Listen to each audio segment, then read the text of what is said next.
What's good, YouTube? Welcome back to the channel. Welcome back to another reaction video. We got look at this crazy way too early 2025 NFL mock draft. Let's check this out. As we get closer and closer to the 2024 NFL season, rookies from all around the league are trying to make roster spots and are trying to solidify roles on their respective teams. Facts. Though, it is not too early to project next year's rookies. By next year, I mean 2025. In today's video, we're going to go through a 2025 NFL mock draft, go through each player, why they're so hyped up, and what my thoughts on each and every pick are. Ultimately, I'm using a mock draft from Pro Football Network as we're going to go through each and every pick that they currently have. This is a pre-2024 college football season. If I'm being honest, bro, we all know that Shedeur is probably going to go #1 overall, but it all depends on you know what I'm saying, who's obviously picking in the draft and you know what I'm saying, how good he plays.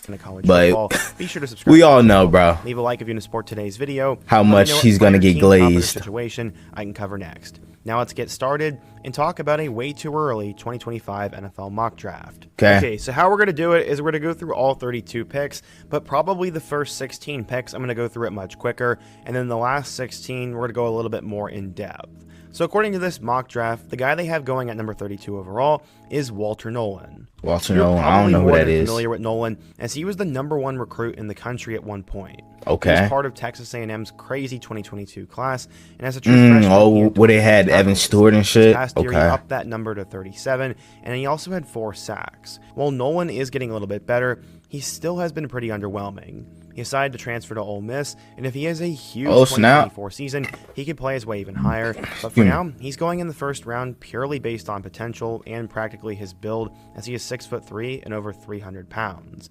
At number 31, we have JT Tuimoloau. He's one of the more interesting players. Yes, sir, bro. I thought he was gonna been drafted, bro. You know what I'm saying? Because he was projected in the last couple of drafts or so. But bro, he's definitely gonna be in a top 15 draft pick, 100%. Dude is so dominant. He at one point was also the #1 recruit in the country, but he decided to reclassify and eventually signed with Ohio State. He's shown plenty of flash over the years with Ohio State so far, as a true freshman he had 17 tackles and 2.5 sacks, and then he upped that to 28 and 3.5 in 2022, and got even better in 2023 with 38 and 5. JT Tuimoloau can pretty much do everything, as he's a heavy-handed pass rusher, has good awareness, and has great vision. The one thing that he lacks a little bit is production and some bend, but other than that, he's a pretty good player. At number 30, we have Josh Conerly Jr., as he's an offensive... I'm not too familiar with the offensive lineman and shit. The only one I know is Will Campbell from LSU. That's pretty much the only one I'm really out of Rainier Beach High School, really familiar with. And he was the number 8 player in the class of 2022. So far, Conerly has been pretty great, as he has great natural movement and has been a sturdy anchor for the Oregon Ducks over the last 2 years. He is slightly undersized at 6'4", but he pretty much has everything else, and if he has one more good season, that's undersized. He'll be a first-round offensive probably for an offensive lineman, next, yeah. Number 29, we have Ashton Gillotte. He's a guy that I honestly did not know much about. Yeah, me neither. He has honestly been blowing up over the last few months and had a really good season. Coming out of Boca Raton High School in Florida, Gillotte was just a 3-star recruit in the class of 2021. He eventually arrived at Louisville and has been pretty good. He's 6'3" and 270 pounds and has a very explosive first step and plays with immense power and strength. Last year with Louisville's breakout, Gillotte ended up having 11 sacks, and he could show that he was both a pass rusher and a run stopper. Gillotte's one of those interesting names for the 2025 draft class, and someone I'm excited to watch next year. At number 28, we have Jonah Savaiinaea. He's an offensive tackle for Arizona. Oh, offensive tackle, if he goes in the first round, he'll be the second straight year that the Wildcats have put a guy into the first round after they had Jordan Morgan. He ended up coming out of St. Louis School in Honolulu, Hawaii, and was a 3-star recruit and the number 3 player. So I got to learn about this offensive lineman, man. In 2022, and has already shown that he could be an NFL-ready right tackle, as he's 6'5" and 330 pounds. He needs a little bit of refinement to his hands, but he could eventually evolve into one of the top linemen in this class and be a first-round pick. At number 27, we have a guy named Princely Umanmielen. Yeah, I know who this is. And he's actually the 3rd straight dude on the list. I've had to look up how to say their name, but he's been a really good pass rusher in the SEC over the last few years. Going back a time, he was a big deal, as coming out of Manor High School in Texas, he was actually a 4-star recruit and the number 11 strong side defensive end in his class. At 6'5" and 250 pounds, Princely was going to be a guy who could develop into a superstar. Bro's a fucking freak. Holy shit, 6'5", 250? 2022 with the Gators, finishing with 39 tackles. Nigga built in the lab. Sacks. Princely had his best season yet last year, as he had 39 tackles once again and upped it to 7 sacks. He became a 4-star recruit in the transfer portal and decided to transfer to Ole Miss, where he'll be paired alongside another guy on the list we've already talked about, Walter Nolan. He transferred to Ole Miss too, bro. Ole Miss trying to go all out, ain't they? God damn, boy. Especially after they lost Judkins. And Ole Miss is gonna be pretty good this year. Okay, seriously, what is with these ridiculous names? At number 26, we have Ariante Ursi. He's an offensive tackle from Minnesota. What the fuck? And this guy is a name that you definitely need to know about. Apparently, he's already being compared to Lane Johnson from the Philadelphia Eagles, as he is striking athleticism, insane power, and he's 6'6" and 330 pounds. At one point, though, he really was not that big of a deal. He was just a 3-star recruit and the number 77 offensive tackle in the class of 2020. As he came out of Ruskin High School in Kansas City, Missouri. He's ended up starting the last couple of years, and with one more big season with the Golden Gophers, he could play his way into being a first-round pick and a potential franchise offensive lineman on Sundays. At number 25, we have our first Emeka Egbuka, and that is Emeka Egbuka. I ain't even gonna lie, bro. I want my Ravens to draft Egbuka. I'm not even gonna hold you, bro. You know what I'm saying? Nelly is not gonna be here for long. You know, Nelson Aguilar, he's on a 1-year deal. We still got Bateman and Zay Flowers, and I think adding Egbuka to that mix, either him or Travis Hunter, which I know we probably not gonna get Travis Hunter because we always have, like, you know what I'm saying, high draft picks and shit, like in the 30s or whatever. But Egbuka, I feel like, will fit perfectly in our system. Of Washington, Emeka Egbuka was the number 1 wide receiver in his class and the number 9 overall player. He was completely dominant in high school and decided to sign with. He just got to stay healthy this season. Has been a pretty good player over the last couple of years for the Buckeyes, as during his freshman year he got 9 passes and then had a career season in 2022 with 74 catches for 1,151 yards and 10 scores, alongside Marvin Harrison. I'll say he'll have over 1,300 yards this season. He still managed to catch 41 passes for 515 yards and 4 touchdowns. With Harrison gone off to the NFL and should have an 1,000-yard, 15-plus touchdown season and be a first-round pick and the next great Ohio State receiver in the NFL. At number 24, we have Denzel Burke, back-to-back Ohio State. Burke was a big deal coming out of High School in Arizona. Burke is nasty, bro. The number 10 athlete and a 4-star player. I thought he was going to get drafted this year. Burke has slowly played more and more over the years for the Buckeyes, as he put up big numbers as a freshman with 37 tackles and 12 pass deflections, and then had 34 tackles and 5 pass deflections in 2022, and then this past year had 24 tackles and 8 pass deflections. While his numbers have kind of gone down over the last few seasons, Denzel Burke is seen as a guy who could play well at the NFL. He has the mental and physical traits that NFL teams fall in love with, as he's an above-average athlete, has excellent ball skills, and has great intelligence and anticipation. While he may be a little bit undersized and his stats may be lacking, with a big 2024 season, Burke could play his way and stay in the first round. Number 23, we have one of the most popular names in the 2025 NFL draft class, Shedeur Sanders. The son of primetime, Shedeur was a 4-star recruit coming out of high school, and after originally committing to Florida Atlantic, he would go to Jackson State, put up big numbers there, and then transfer to Colorado, where this past year he threw for 3,200 yards with 27 touchdowns. And then, like, bro, and Dion, like, has a lot of say-so in where he goes, bro. Like, he said, like, the teams that he would like Shedeur to go to, I think Dallas was one of them. I forgot the other ones, and then the same goes with Travis Hunter. Like, Travis, I think he said Travis, you know what I'm saying, he want him to go to either like the Niners, Ravens, or something like that. Shedeur sort of has everything you're looking for in an NFL quarterback, but will he be able to win a ton of games this year, and will his ego get in the way? I think his ego can get in the way, bro. For now, Shedeur looks like, bro, his ego is just way up there, gang. Higher than 23rd with a big 2024 season. At number 22, we have Tyleik Williams. I've heard of him. I've heard of Tyleik. He's another one of those Buckeyes defenders that decided to skip the 24 draft and come back, and he's always been a big deal. Coming out of Unity Reed High School in Virginia, Tyleik Williams was a top 150 player in the class of 2021. Williams ended up arriving immediately there, and as a freshman, he ended up having 16 total tackles and would improve upon those numbers each and every season since then. He had 21 tackles and a sack in 2022, and then this past year had 54 tackles and 3 sacks. Ultimately, the Ohio State defensive line and defense is loaded, but he has all the physical traits to be an NFL interior lineman. I think it's Sam Hartman. Tyleik Williams is someone I'm really excited to watch. Man, there's a lot of offensive linemen in this class. Another one? At 21, we have Emory Jones Jr. Emory Jones, yeah, I've heard of him as well. Yeah, that LSU offensive line is crazy. As he was a top 100 recruit and the number 4 interior offensive lineman in the class of 2022. Jones has been an anchor on that line so far, And at 6'6" and 322 pounds, Emory Jones looks like a force who will block in the league for quite a long time. At number 20, we have our second Arizona guy, and that is corner Tacario Davis. I've never heard of him. School in Long Beach, California. Now, Arizona got a lot of talent, bro, especially with T-Mac on offense. In his recruiting class. Wide receiver. So far, he's played 2 seasons, as he had 7 total tackles in 2022. This picture is cold. Into a monster in 2023. Alongside the rise of Arizona football, Tacario had 25 tackles and 15 pass deflections. Damn. The guy was a human highlight reel at the corner position. Okay, I might be having to learn about a lot of these guys this season. At the NFL. He's one of my favorite prospects in the 2025 draft class, and Tacario Davis should be a household name. You got to start watching tape. Michigan has done a great job at sending people. Another offensive lineman. And Kenneth Grant is the next one up. He is an absurd athlete, as while he was coming out of Merrillville High School in Indiana, he was a 4-star recruit and a top 300 player in the his defense. Too. So far, Kenneth Grant has had a pretty productive career, but he's really known for his athleticism.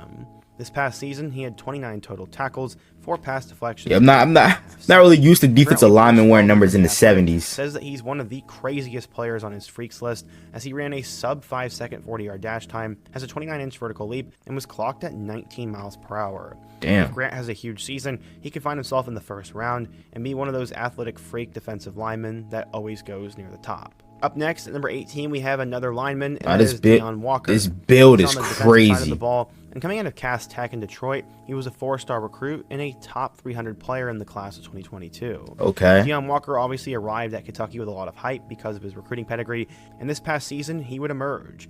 Look at Brady Cook's face. Kentucky's been producing some big-time linemen over the last few years, and maybe he'll follow in the Is that Brady Cook? And play his way into the top 10. Before we get to the first half of the video, be sure to leave a like and let me know your favorite draft prospect for 2025 down below. Travis Hunter. Team we have Evan Stewart. He's a second former 5-star. And after he was the number 1 wideout in the class of 2022, Stewart got off to a decent start at Texas A&M. Yeah, Oregon, bro. They gonna have some crazy ass games. 649 yards and 2 touchdowns. And then this past year, he caught 38 passes for 514 yards and 4 scores. Very underwhelming numbers, to be honest. But he decided to transfer to Oregon this past offseason, where he will play with Dylan Gabriel and will be lined up with Tez Johnson. Stewart is known for pretty much having every tool in the toolbox, but will he actually put it all together and have decent production? I mean, the guy has 6 touchdowns in 2 years, and that's just not going to cut it as a first round. And I think he was dealing with injuries at one time, too. We have one of the best Will Campbell we've seen in years, and that is Will Campbell. He's one of those guys that has been hyped up for a long time, as coming out of Monroe, Louisiana, Will Campbell was a top 100 player and a 4-star recruit in the class of 2022. He's arrived at LSU and has started on the offensive line for the last couple of years, and he's 6'6" and 320 pounds. He pretty much has all the size and physical traits that an NFL team is looking for, and he looks like a franchise offensive tackle in the making. At number 14, we have Benjamin Morrison, a cornerback for the University. I think I've heard his name wrong before. College Prep in Phoenix, Arizona. Benjamin Morrison was the number 37 corner in the class of 2022 and a 4-star recruit. Okay. So far, Morrison has been really solid for the Fighting Irish, as in 2022, he finished with 33 tackles and 5 pass deflections. And then this past year, he broke out with 31 and 10 pass deflections. He also has Strap 9 City interceptions in his 2 years, and if Morrison has one more big season, he could definitely be one of the top corner prospects in this year's draft. He's an electric mover, has great technique, and is super physical at the catch point. Scouts are really high on him, and I'm excited to see what he's going to do this year.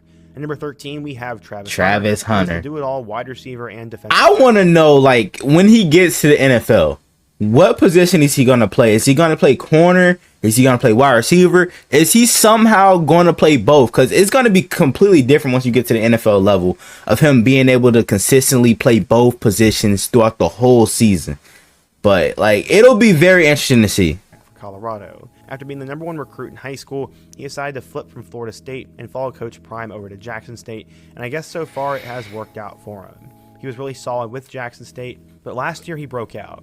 He had 57 catches for 721 yards and 5 touchdowns, and then while he was on defense, he had 31 tackles and 5 pass deflections and 3 picks. He also suffered that scary injury against Colorado State, but he bounced back. Okay, to be honest, I don't think he's the number 1 wide receiver in college football. No, it's Luther Burton, bro. Like, come on. For me, it's Luther Burton, T-Mac, Igbuka. Then you got Tez Johnson. I'll put at 4. Then I got Let's see. Then I'll probably put Travis Hunter at fifth. Fully 25 says, and then Evan Stewart. A freakish athlete who, when he gets to the NFL, is probably going to dominate. Travis Hunter is a superstar in the makings, but he still needs to bump up his production. At number 12, we have Mykel Williams. Oh yeah, that Georgia man. I'm telling you, that Georgia defense just continues to contribute first-round picks, man. Dominated at Hardaway High School. Williams had 28 tackles and 4.5 sacks as a freshman, and then this past year he had 16 tackles, 2 pass deflections, 4.5 sacks, and a forced fumble. He has typical NFL size for an NFL lineman, and Mykel Williams is looking at having a big 2024 season in which he could end up playing his way into the top 10 if things go his way. Okay. Up next, we have T-Mac. Coming out of Anaheim, California. Tetairoa McMillan has been seen as a game changer for a couple years now. What's funny is actually his high school quarterback was Noah Fafita, who was actually his quarterback at Wow. So that's why they got a great connection. Okay. He was actually originally committed to Oregon before he would flip to Arizona and go to Coach Fish. He was look at his fucking catch, man. And look who that's on, too. Class of 2022. Travis Hunter. Stepped up and was a star right away. He had 39 catches for 700 yards and 8 touchdowns as a freshman. Then this past year in 2023, he upped it to 90 catches for 1,400 yards and 10 scores while he was playing alongside Jacob Cowing. McMillan is an insane athlete who has great production, and it looks like he has the physical skills at 6'5" to make a huge impact in the NFL. This is Arizona's third guy projected to go in the first round, and what a year for them so far. At number 10, we have Malachi Starks, yeah.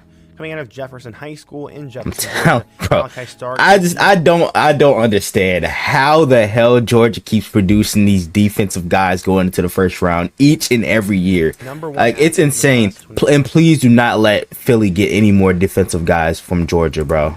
And the 4th best player. Because I know fucking Howie Roseman is gritting his teeth. Starks ended up having 69 tackles and 7 pass deflections with 2 interceptions.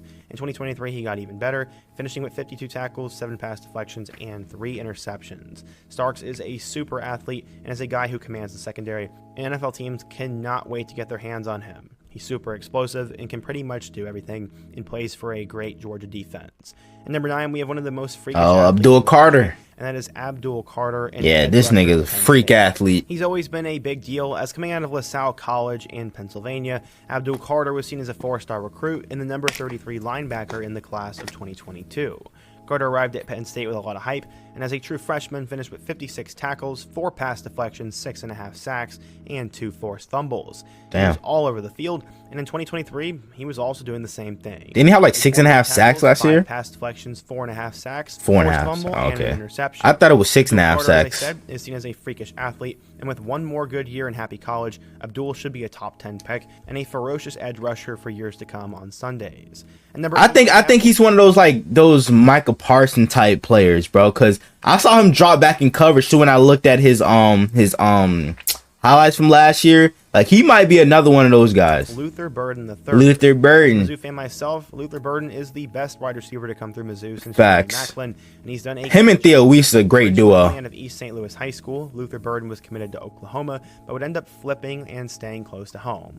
I know it's technically across the river, but many considered him to be an in-state get. He was a 5-star recruit and the number 2 wideout in the class of 2022, and ended up getting off to a decent start as a freshman. He caught 45 passes for 375 yards and 6 touchdowns, and then this past year he became one of the best receivers in college football and helped Mizzou football resurge, finishing with 86 catches for 1,200 yards and 9 scores, while sometimes being double covered. Luther Burden is seen as a receiver who can pretty much do just about everything, as he can stretch the field, has really great hands, elite athleticism, insane change of direction, and can kind of be plugged in any sort of offensive system. Luther is a guy that people were super pumped to watch and could be the first wide receiver taken in the 2025 NFL Draft. Up next, we have to talk about Will Johnson. Will Johnson, best corner, the best player in the nation. And in my opinion, he's the most underrated. Coming out of Grosse Pointe South High School in Michigan, Will Johnson was a top 40 player and the number 4 corner in the class of 2022. Okay. Will Johnson has been tremendous so far, as during his true freshman season, he finished with 27 tackles, 3 pass deflections, and 3 picks. And then this past year, he also had 27 tackles, 4 pass deflections, and 4 interceptions. That also included a pick 6. And Will Johnson is seen as a guy who has perfect measurables for a corner and is a true lockdown dude, has great movement. That Mikey Sanders still right there, number 0. Career in the NFL. Teams are not going to be throwing his way this year, but don't be mistaken. Will Johnson is definitely worthy of a top 10 pick. Facts. At number 6, we have Connor Weigman. This is actually a very interesting pick to me, as I'm really high on Weigman, but he really hasn't shown that much yet. Bro, this is my first time ever hearing about this dude, bro. I'm not even gonna hold you. I'm gonna keep it a stack. Weigman absolutely blew up in the class of 2022 and eventually became a 5-star recruit and the number 3 quarterback in his class. Okay. Weigman took over towards the end of the 2022 season, throwing for 896 yards and 8 touchdowns. He started the 2023 campaign with 979 yards and 8 scores, but quickly got injured and would have to sit out the remainder of the 2023 That's what happened. Okay. Weigman has shown significant... Because I don't remember him playing against us last year. As he has great arm strength, incredible vision, and is also super accurate. He's pretty much one of those guys who's a boom or bust type quarterback prospect, and if he can finally put a season together, I think Connor Weigman could be a franchise quarterback. Okay. I think going at number 6 is a little bit high for him, as I see him more as a late first-round talent, but still, I admire them for going bold a little bit. At number 5, we have a Carson Beck. Carson Beck. Many believe he will be the first quarterback off the board, and after coming out of Mandarin High School in Jacksonville, Beck was actually originally committed to Alabama before he would flip to Georgia. Oh, word? The number 5 pro-style quarterback in the class of 2020, and Beck waited his turn for 2 years behind Stetson Bennett. He ended up taking over this past year in 2023, throwing for 3,900 yards. Yeah, I still don't know how Stetson Bennett, bro, even fucking went in the draft season and got better by the end of the year. Honestly, I like Carson Beck, but I don't know if he's franchise quarterback potential just yet, but honestly, if he puts together another season like he had last year, then Beck will definitely sell me, and I think he's a good quarterback who will have a good NFL career. Okay, so at number 4, we have Mason Graham. Shit. Wow, I don't know what was in the water at Servite High School. Yeah, this nigga's a freak. Mason Graham, bro. High school. He was considered best defensive tackle in the nation, bro. Defensive lineman in the class of Michigan still pumping him out, huh? Michigan. In this past season, he ended up finishing with 35 tackles, 1 pass deflection, 3 sacks, and 1 forced fumble after he built upon a pretty solid freshman campaign in 2022. Mason Graham is seen as an elite level athlete and is a dominant interior defensive tackle who has great strength, great hands, and great size. I'm not quite sure if he's worthy of a top 5 pick, but for now, he's ranked at number 4. At number 3, we have an offensive tackle that has been talked about for years now. Kelvin Banks Jr. came in. Okay. I've heard his name before. Becoming a 5-star. I don't know too much about him, but I've heard his name around college football and shit. He was able to build around Banks. He would start as a true freshman and had one of the best freshman seasons for a lineman in college football history. Banks was just as good last year, and he is seen as a guy who is 100% going to translate to the NFL. He's definitely worthy of a top 5 pick and will anchor an NFL line for probably a decade. That's how good this guy probably is. Okay, so at number 2, we have one of the most ridiculous picks I've ever seen in the mock draft. They have Nick Scorton going number 2 overall. Who the hell is this nigga?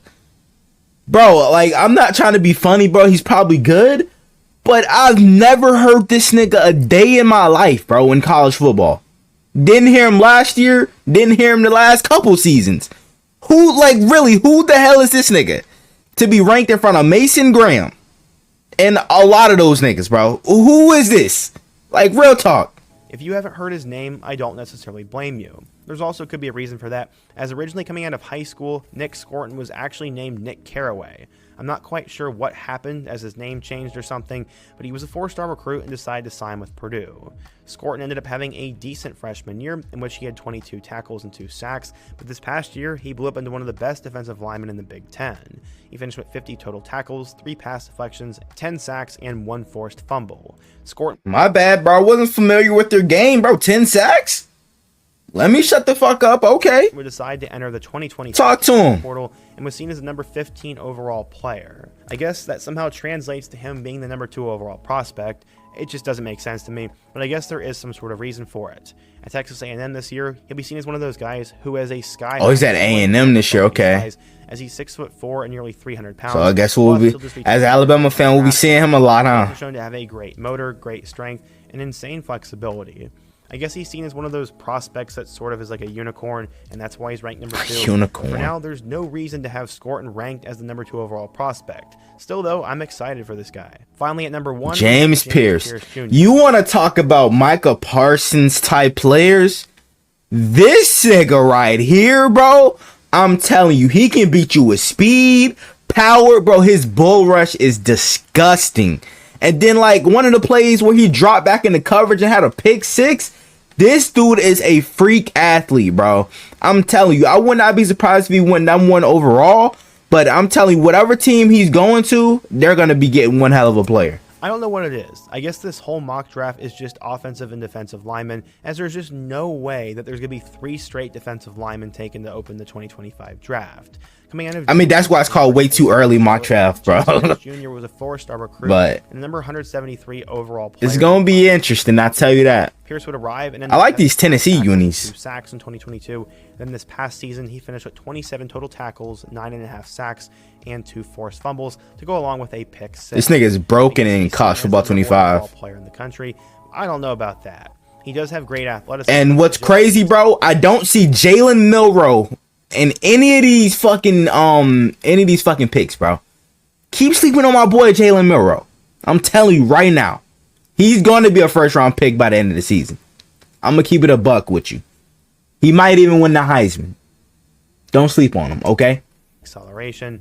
Plus, he has a great profile at 6'5" and 243 pounds, but I don't see a world in which 4 straight linemen go in the top 5. It's just not really feasible to me, but for now, that's what this 2025 NFL mock draft says.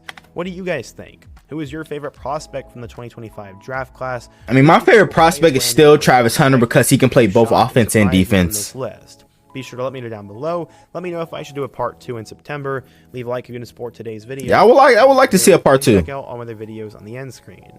Hope to see you guys again soon, but until next time, peace. Hey man, what do you guys think about this crazy ass mock draft, bro? Yeah, let me know down in the comments below. Hope you guys enjoy it. Make sure you guys like, comment, subscribe to the channel if you're new.